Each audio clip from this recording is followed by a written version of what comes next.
Following, you are about to hear 5 allegedly true scary stories taken from the subreddit r/LetsNotMeet. For the best listening experience, listen with headphones in, and of course, the lights off. Number 1. This happened about a year and a half ago, and it was around 2-3 a.m. in the Houston area, one of the top cities for sex trafficking, on a weeknight. My friend and I were driving around and we stopped at a Walgreens for something that I can't remember. Only I got out the car to go in the store and I saw a white van sitting outside. At the time I didn't think anything of this. So after I make my purchase, I walk back to my friend's car and we leave. As we were driving off the lot, she comments that her tyre air pressure light came on, so we needed to stop at an air pump. For whatever reason, we stopped at the most sketchy and secluded gas station to air up at, and it was closed as well. Dumbest decision ever, I know. We both got out of the car to air it up, and about a minute passes before I started feeling this rush of intuition screaming at me that it was time to leave. Following my instinct, I tell my friend that her and I should leave because I wasn't having a very good feeling about something. She agrees and puts away the air pump, and I kid you not, as she's putting the hose up, that same fucking white van from Walgreens zoomed up to us in that gas station. It all happened so fast, but I was screaming at my friend to rush in the car and dip out of there. As we hopped in the car, the van door slid open so fast and these huge men were coming out of it. Thank God we were in the car in time, because if we would have waited a mere 30 seconds, chances are I wouldn't be typing this. We sped out of the gas station and of course the van started following us until eventually we lost them. I have many theories about the situation. One of them is that they could have been sex traffickers and they spotted me at Walgreens as an easy target. I'm a noticeably feminine gay man, and decided to hunt down me and my friend who was a girl. Regardless, I know their intentions were not pure at all. Be careful out there. Number 2. This one is pretty short. Back in like 2008 or 2009, maybe even 2010, my sisters and I were sleeping in the den on a big blanket on the floor in my grandma's house. Yeah, that's a bit odd, but we did weird little sleepover things like that on Easter. Keep in mind, we were visiting my grandma, and she lived in an entirely different state than my parents. It was just us there from what I remember. I woke up the next morning to both of my sisters saying that they saw the Easter bunny looking through our window. I obviously didn't believe them. I didn't really even think much of it until recently. I asked them, remember when you guys lied about seeing the Easter bunny? They had sworn up and down that they really did see him, which one of them is an adult now, so I thought they were still trolling. I asked them if it was like a costume, because why would there be some fucking Roger Rabbit looking through the window? They said it was, and that's when we were all kinda like, oh shit. We confronted my mum, who said no one dressed up as the Easter bunny to watch us sleeping at 2 a.m. on Easter, because what would the purpose of that be? So basically, some weirdo decided to watch a bunch of 3 to 8-year-old girls sleeping on Easter dressed as a bunny. So Easter bunny, let's not meet again. Number 3. So I was about 13 at the time this happened. It was coming up for my mum's birthday and I had no idea what to get her, so I called my aunt for help. We agreed to meet in town on Saturday afternoon after my piano lesson so we wouldn't have to rush. I went to my piano lesson as usual, dropped my books back at the house and went to the bus stop to get the bus into town.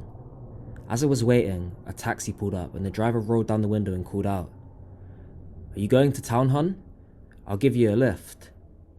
Without moving closer to the taxi, I replied that I couldn't afford a taxi and that the bus would be there in a minute. It was, as usual, running late.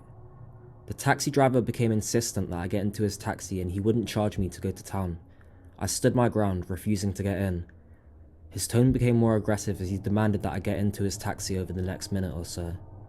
Someone else arrived at the bus stop and the taxi driver sped off, swearing at me for not getting in the taxi. I told my aunt what happened when I met her in town, and she asked if I had his license number so she could report the incident. I explained that I didn't want to move closer to the taxi to get the number, and that at first I thought he was just looking for a fare. My aunt is pretty sure that if I'd gotten into that taxi, I wouldn't have been dropped off in town, but taken somewhere, and told me next time this happened to tell them, fuck off or I will scream, and if they tried to approach, to run. So, taxi driver who may have been trying to kidnap me, let's not meet again. Number 4. My wife and I lived in and managed an apartment/townhouse complex in Colorado, and we had the nicest unit secluded from the rest. We had relatively nice tenants, but one night, around 11 PM, our dog went crazy and wouldn't stop barking at the sliding glass door. I got up to check out what was going on, and there was a man, standing approximately 25 yards away, just staring into our unit. I flickered our porch light and he didn't budge. I proceeded to grab my rifle and open the door and sat down holding my gun until he walked away. I did call the police, but nothing came of it. 3 months passed by and my wife and I get home from a movie and she ran inside to go pee.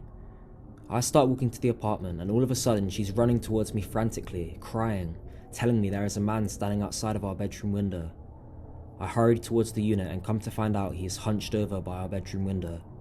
I told him to leave and he didn't move at all, so I continued to yell at him, and he did nothing but stand and stare at us.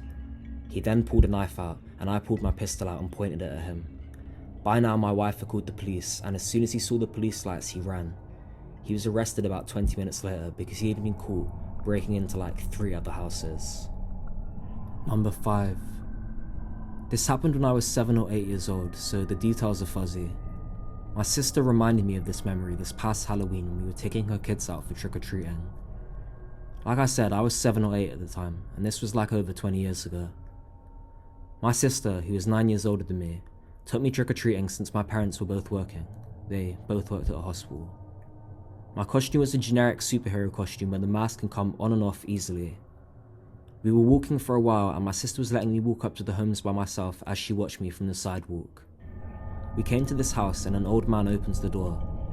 He was about to give me the fun-size candy bar, then said, "Wait, come inside and I'll give you the full-size candy bar." Me, being a dumb kid and only hearing full-size candy bar, went inside. Lo and behold, there was a box of full-size Snicker bars like the ones you get from Costco. I was given a Snickers bar and was about to leave when he said that he had more candy in the kitchen. That's when my sister showed up and said we need to leave. Of course, I left upset because I was dumb and I wanted more candy. She was upset because I went into a stranger's house and she ended our trick-or-treating right then and there. Let's just say I wasn't allowed a piece of candy that night. A few days later, while my sister was watching the television, she screams, "Mum, Dad, that's the guy from Halloween!" Apparently, the old man that lured me into his house was arrested for luring kids into his home when he wasn't supposed to, since he was on the child sex offender registry. I'm so thankful that my sister was there and lucky nothing happened. To the old man that tried to lure me further into his home, let's not meet. Hey guys, True Fear here. Thanks for watching the video or listening, whatever you guys were doing. Hope you enjoyed. I know these stories were quite short, but I'm kind of enjoying like doing the short stories at the moment, so I will get around to doing longer stories, but all in due time. Don't forget to like, comment and subscribe if you enjoyed the video. I do try and reply to all comments, and I just want to give a big thank you to everyone in the community who's been showing me support, be that through subscribing to my channel or liking it. I've even had people, sharing my channel on Twitter, which to me is just crazy. So I want to say thank you to everyone who's been showing me support. I do try and do the same back. But yeah, guys, thanks for watching again, and remember, always listen to my stories with the lights off.